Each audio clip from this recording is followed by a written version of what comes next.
तस्मै श्रीगुरुवे नमः। ॐ नमः भगवते वासुदेवाय। श्रीमद्भागवत महापुराण तृतीय स्कंध 30 अध्याय। देह कलत्र पुत्र आदि एहांकु पोषिण को बुद्धि लभे तामसी अधोगति 30 अध्याये वर्णन्ति। श्री भगवान वाच कहन्ति प्रभु भगवान भोमात हुओ सावधान। से काल पुरुष पुराण से पुणी अति बलवान। से काल पराक्रम जेते मु कहि पारिबई केते। ए जेते जीव लोके छन्ति तागति केहि न जानन्ति। से काल सकल नाशई एणु तागति के जानई। ए चराचर देहधारी जे स्थूल सूक्ष्म आदि करी सकल करई भक्षण क्षुधार्थे जे सने कृपण। जेन्हे समीर बलियार जिमुत करई संसार। से घन तागति न जाने ते सने होई जीव गणे। कालर गति न जानती से काल बसे भ्रमु थांती। ए जीव सुख भोग पाई अर्थ उपार्जने भ्रमई। विविध दुखे ता संचयी से अर्थ काल जे हरई। त्रिलोक सोचे जाहा पाई से अर्थ काल विनाशई। से काल अति बलियार के जानी पारे गति तार। सूक्ष्म स्वरूपे विहरई मन वचने भेद नहि। कृष्ण कजन प्राय होई संसार पाळी विनाशई। से काल मुखे जीव रही नाना विवादे हिंसा बही। करन्ति नाना छंद माया हृदय न बसे जीवे दया। निर्दय भावे मूढ़पणे कालगरा से पुण्यहीने। ताहार नाही पक्षापक्ष सकल करई से भक्ष। ए जीव अति मतिहीन अर्थ संचयी प्रतिदिन। जे अर्थे मृत्यु उपगत न जाने मूढ़ पंडित। अनित्य देह न बुझई व्यापार करे दुख सही।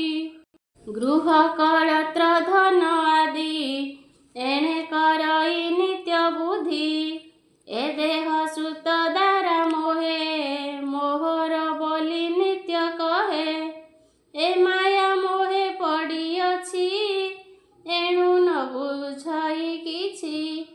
संसार मध्य जीव माने निरते भ्रमन्ति अज्ञाने। जावत जोनिरे भ्रमन्ति सर्वत्र फुटिन मरन्ति। ए घोर दुख सुख मणे वैराग्य न जन्मे अज्ञाने। जेबे नरके कीट होई अत्यंत सुखता मणई। करई नरक आहार तथापि दुख नोहे तार। से देह त्याग न इच्छई अज्ञान मोहे स्नेह बही। देह कलत्र सुत घर पशु भृत्यादि बंधु मोर। मन को एणे दृढ़ करे सुख मणई दुख घोरे। मणई कृतार्थ होइली अनेक सुख मु पाइली। मतुल्य नाही भाग्यवंत के अछि मो सम महत। तहिरे जेते दुख हुए न बुझे पड़ी माया मोहे। तांको पोषणे चिंता करे दगद ଯଦି ମରେ ଦୁଃଖ ଘରେ କ୍ଷଣେ ନ ପାରେ ଗୃହେ ରହି ବାଣିଜ୍ୟ ନାବ ପ୍ରାୟ ହୋଇ ସ୍ନେହ ବନ୍ଧନେ ଦିବାନିଶେ ସବସ ନୁହେଁ ଅବକାଶେ करे दुरित कर्ममान कुटुम्ब अर्थे अभागिन असती दुष्टा नारी घरे विविध छंद माया करे तार बसरे नित्य थाई सेवक जन प्राय होई ता वाक्य शुणी तो समने लंघी न पारे रात्र दिने नयन थाउ न देखई अंध जलका प्राय होई से मन इंद्रिय हारिणी तार संतोषे नित्य प्राणी से नारी संगे विहरई निशि दिवसे मन देई ताहांक सुख भोग प्रीति ओटारी नरके पकांती नरक बोली ताकू कही स्त्री संग भोग सुख जेहि एहा न जानी मूढ़ प्राणी दुख को सुख परिमाणी बालक कोमल वचन ता शुणी अति दोष मन से बाल गावन्तेण गीत तहि अर्पित करे चित्त ए सर्व सुख करी मणे जेहि त ज्ञाने न जाने ए गृह अति कूट धर्म कराए अति छंद कर्म केवल दुख रहे मूल तहि पड़िन से व्याकुल से दुख प्रतिकार पाई नाना व्यापारे दुखे धाई से दुख अति सुख मणे केवल मोहे न प्रमाणे कुटुंब पोषण रे थाई बहुत धन उपजाई बहुत हिंसा कर्म करे अर्थ अर्चने निरंतरे ताहांकु पोषी दुखे नित्य नरक हुंजे देह अन्ते ताहांकु सतत पोषई आपना सुख न बांछई जेबे क्षुधारे मरु थाई ताहांकु अग्रते भुंजाई तेबे भुंजई अवशेष ता कर्म धर्म जाई नाश अन्ते से लभे अधोगति एहा न बुझे मूढ़ मति जीविका दैव संजोगे विनष्ट हेले कर्म जोगे पुणी जीविका आरंभई सेहि यद्यपि नाश जाई पुणी आरंभे बारंबार कुटुंब अर्थे मूढ़ नर समर्थपण थिबा जाए ताबत करई उपाय तहु होइले असमर्थ लोभे चिंतई परवित लोभ बढ़ाई पर धने नरक भय कुन माने निंदित कर्मे हरे दिन कुटुंब अर्थे मूढ़ जन केवल मंद भाग्य होई कुटुंब पोषी न पारई एणु हरई पर धन नाशई पूर्व जन्म पुण्य दरिद्र जीवने बंचई नाना पद पीड़ा पाई वृथा उद्यमे फुटी रहे आउ संपद केबे नोहे सर्वदा हुई कृपण कयई नित्य अर्थ ध्यान अर्थ विहीने चिंताकूल शरीर दुखेता निर्बल श्वास उठई निरंतर एमंते नाशई शरीर अत्यंत वृद्ध भाव पाई कुटुंब पोषी न पारई सामर्थ्यहीने निज घरे बंचई अतिथि व्यवहारे ताहाकु केही न गणती नाना वचने गाई दियंती बंदी चौरर प्राय होई प्राभव वर्ष नाश हई किछि न पारे तुंडे कही अंतरे अपमान बही दारात नय आदि जेते ଛାଡ଼ନ୍ତି ତୁରିତେ। ଯେ ବାଦର ପୂର୍ବେ ଥିଲା ସେ ପୂର୍ବ ସ୍ନେହ ସବୁ ଗଲା। ତାହାକୁ ଜ୍ଞାତି ବନ୍ଧୁ ଜନେ ଦୂରେ ତେଜନ୍ତି ଦୁଃଖ ମନେ। ଯେହ୍ନେ କୃଷକ ବୃଦ୍ଧ ଗାବେ ମାରି ତେଜନ୍ତି ଅନ୍ୟ ଠାବେ। ତେସନେ ଦାରା ଦିଶ କଳେ ବୃଦ୍ଧକୁ ନ ସେବନ୍ତି ହେଳେ। ତଥାପି ସ୍ନେହ ନ ଛାଡ଼ଇ ଗୃହାଦି ବାରତା ପୁଛଇ। ତଥାପି ଦୟା ନ କରନ୍ତି ନିଷ୍ଠୁର ବାକେ ଗାଳି ଦିଅନ୍ତି। ଦୁଃଖେଣ ପୋଷିଲା ଯାହାକୁ ସେ ସର୍ବ ଛାଡ଼ିଲେ ତାହାକୁ। ଜରା ହରନ୍ତେ ରୂପ କାନ୍ତି ତେବେ ନ ଛାଡ଼େ ସ୍ନେହ ଅତି। ମରଣ ନିକଟ ହୋଇଲା ବୈରାଗ୍ୟ କେବେ ନ ସ୍ଫୁରିଲା। ଦାରା ତନୟ ଭକ୍ଷତାରେ ଦିଅନ୍ତି ଅତି ହତାଦରେ। କର୍ମ ଆୟତେ ଯେବା ପାଇ ସନ୍ତୋଷ ନୁହେଁ ତାହା ଖାଇ। ମୁଞ୍ଜଇ ଗୃହାନ୍ତରେ ଯାଇ ଶଙ୍କିତେ ଶ୍ୱାନ ପ୍ରାୟ ହୋଇ। ଚିନ୍ତା ପ୍ରଜରେ ଦୁଃଖ ମନ ରୋଗ ବଢ଼ଇ ପ୍ରତିଦିନ। ଦିନକୁ ଦିନ ତନୁ କ୍ଷୀଣ ଯେସନେ ପୁରୁଣା ବସନ। ଆହାର ହୀନେ ଚିନ୍ତା ଛନେ ନ ପଚେ ମନ୍ଦ ହୁତାସନେ। ଆହାର ଅଳପ ଭକ୍ଷଇ ଦୁର୍ବଳେ ଉଠି ନ ପାରଇ। ଖର ପବନ ନାଶ ଦ୍ୱାରେ ବହଇ ଅତି ଦୀର୍ଘତରେ।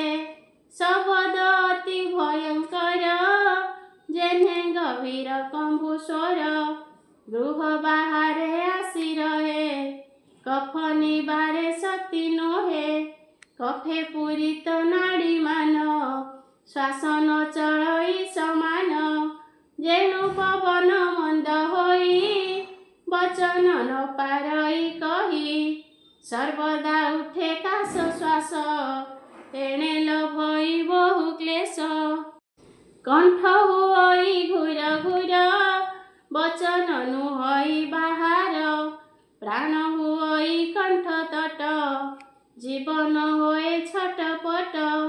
କାନ୍ଦଇ ବନ୍ଧୁ ମୁଖ ଚାହିଁ ବଦନୁ ବାକ୍ୟ ନ ସ୍ଫୁରଇ। ଚିନ୍ତଇ କି ରୂପେ ମରିବି କାହିଁକେ ବଣ ମାର୍ଗେ ଯିବି। ମୋର ମରଣେ ପୁତ୍ର ନାରୀ କେମତେ ଥିବେ ଗୃହ କରି। ଦୁଃଖେ ସଞ୍ଚିଲି ଯେତେ ଧନ ମୁଁ ମଲେ ଏହା ନେବେ ଆନ। ଏ ଯେ ହୋଇବେ ଅରକ୍ଷିତ ଏଣୁ ବ୍ୟାକୁଳ ହୁଏ ଚିତ୍ତ। ଭିତରେ ଆକୁଳେ କାନ୍ଦଇ ତା ମନ କେହି ନ ଜାଣଇ। ଜୀବନ ଦହେ ଦାରାଧନେ ଗୋବିନ୍ଦ ନ ସ୍ଫୁରେ ଅଜ୍ଞାନେ। ବାଲି ଶଯ୍ୟାରେ ଶୋଇ ଦେଇ ବନ୍ଧୁ ବାନ୍ଧବେ ବେଢ଼ି ତହିଁ।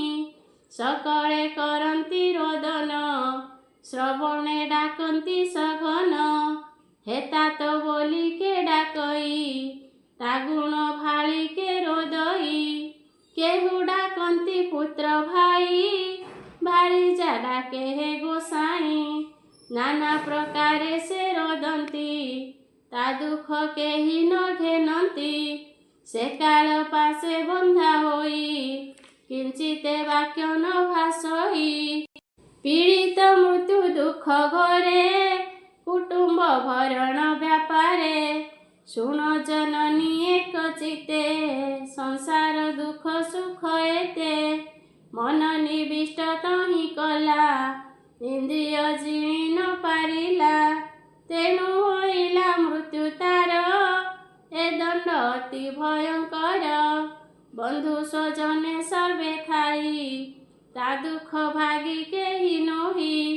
ବ୍ୟର୍ଥେ ପୋଷିଲା ତାଙ୍କୁ ଦୁଃଖେ ଏବେ ସେ ତେଜିଲେ ବିମୁଖେ। ପ୍ରାଣ ଯିବାର ବେଳେ ମାଏ ଅତି ବେଦନା ଜୀବ ପାଏ। ଘୋର ବ୍ୟଥାରେ ନଷ୍ଟ ମତି ଚେତନା ରହିତ ହୁଅନ୍ତି। ତଦନ୍ତେ ଯମଦୂତ ବେନି ଆସନ୍ତି ଦଣ୍ଡ ପାଶ ଘେନି। ପାପୀଙ୍କି ଘେନି ଯିବା ପାଇଁ ସକ୍ରୋଧ ନୟନେ ଅନାଇ। ତାଙ୍କୁ ଦେଖନ୍ତି ପାପୀ ଜନ ହୃଦୟ ଭଏ କମ୍ପମାନ ଆରତେ ଛାଡ଼େ ମଳମୂତ୍ର ସର୍ବତ୍ର କମ୍ପମାନ ଗାତ୍ର ଯାତନା କଳେ ଭର ଦେଇ ବଳେ ବାନ୍ଧନ୍ତି ପାଶେ ନେଇ ନିଅନ୍ତି ଘୋର ଦୀର୍ଘ ବାଟେ ତର୍ଜନ୍ତି ଯେହ୍ନେ ରାଜ ଭଟେ ବହୁତ କରନ୍ତି ତାଡ଼ନ ଭଏ ହୃଦୟ କମ୍ପମାନ ସେ ରୂପ କେହି ନ ଦେଖନ୍ତି ଅନ୍ଧାର ପଥେ ଘେନି ଯାନ୍ତି ପଥରେ ଗମନ୍ତେ କୁକୁର ରୋଷେ କାଟନ୍ତି ତା ଶରୀର ତାହାଙ୍କ ରୂପ ଦେଖି ଡରି କାନ୍ଦଇ ଉଚ୍ଚ ନାଦ କରି ତୀକ୍ଷ୍ମ ଦର୍ଶନେ ଖଣ୍ଡ ଖଣ୍ଡ ବେଗେ କରନ୍ତି ତାର ପିଣ୍ଡ ବିକ୍ରମୀ କରନ୍ତି ଭକ୍ଷଣ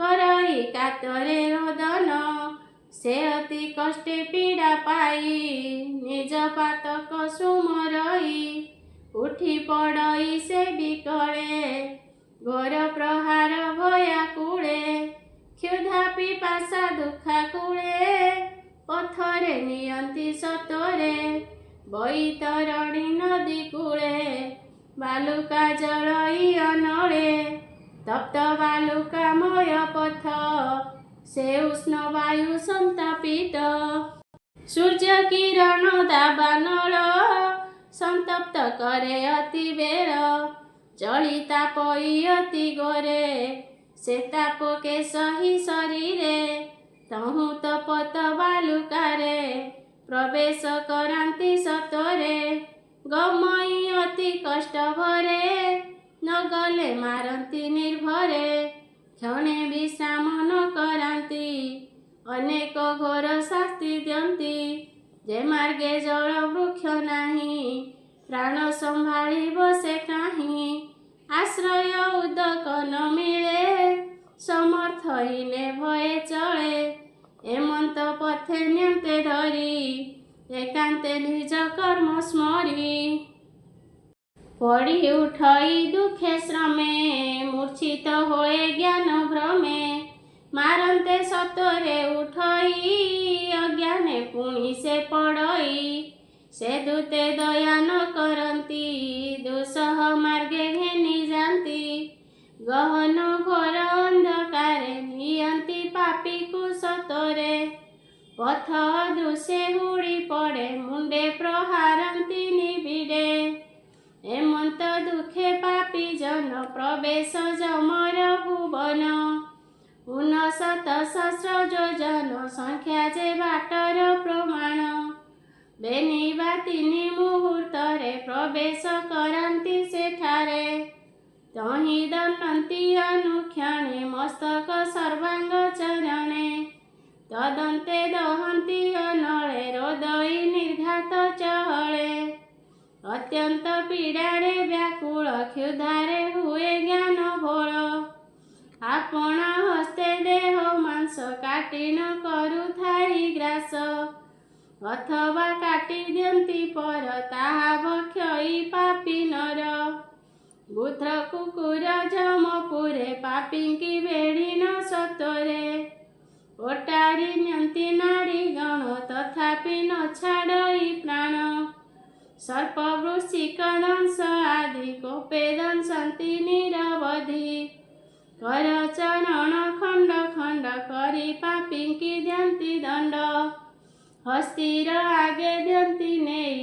ସେ ପାଦ ମାଡ଼ି ଓଟାରଇ ଦଶନେ ଶରୀର ଚିରନ୍ତି ପର୍ବତ ଶିଖରୁ ପକାନ୍ତି ତଦନ୍ତେ ଖାତ ଖୋଳି ରୁନ୍ଧି ଧୂମ ପୁରାନ୍ତି ନିରବଧି ବୁଡ଼ାଇ ରଖନ୍ତି ଜଳରେ ପଥର ଲଦି ତା ଉପରେ ଆକୁଳେ ରୋଦଇ ବିକଳେ ମୁଖେ ପିଟନ୍ତି କୋପାନଳେ ତାମିଶ୍ର ଆଦି ଯେ ଯାତନା କେତେ ତା କରିବା ବର୍ଣ୍ଣନା ପାତକୀ ସକଳ ଗୁଞ୍ଜଇ ସ୍ୱକର୍ମ ପାଶେ ବନ୍ଦୀ ହୋଇ ଯେତେ ଅଛନ୍ତି ନର ନାରୀ ଯାତନା ଦୁଃଖେ ସର୍ବେଶ୍ୱରୀ ଉଭୟ ସଙ୍ଗେ ଏତେ ହୋଏ ନରକ ଦୁଃଖ ଭୁଞ୍ଜେ ମୋହେ ଭୋମାତ ଦେଖ ସୁବିଚାର ठारे नरक स्वर्ग एही ठारे नरक जातना जेतेक एठारे देखता प्रत्यक्ष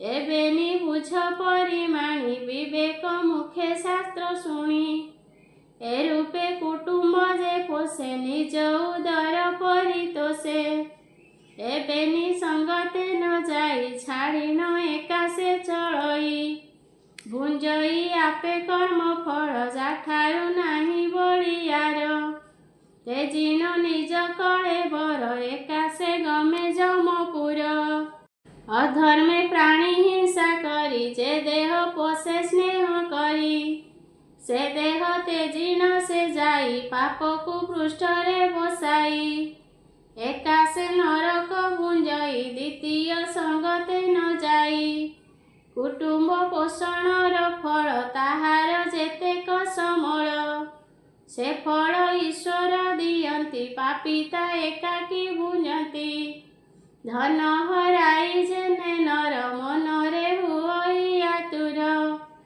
से दुख न भुंजई पर तेसने नरक आहार केवल अधर्म आचरी कुटुंब पोषण जे करी गमई अंधता मिश्र को उद्धार नाही काहि ताकू अंधता मिश्र तार नाम ताहि नरक चरम मरणे दहन हुअन्ते नरक भुंजई एकान्ते जेतेक जातना अछई क्रमेण सकल भुंजई से पाप पुण्य अवशेष कर्मे से उदरे प्रवेश स्वान शुकर आदि जोनि पापिल भई कर्म घेनी ए पाप जातना भोगन्ते पवित्र होए बाह्य अन्ते तदन्ते नर देह होई एथे संशय न घटई हेमन्ते मातार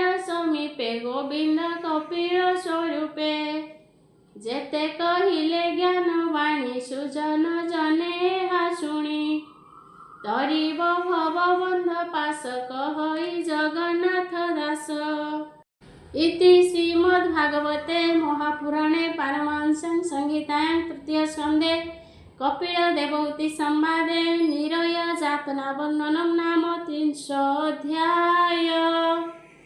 गोविंद हरे गोपाल हरे नटनागर कान्हा श्याम हरे गोविंद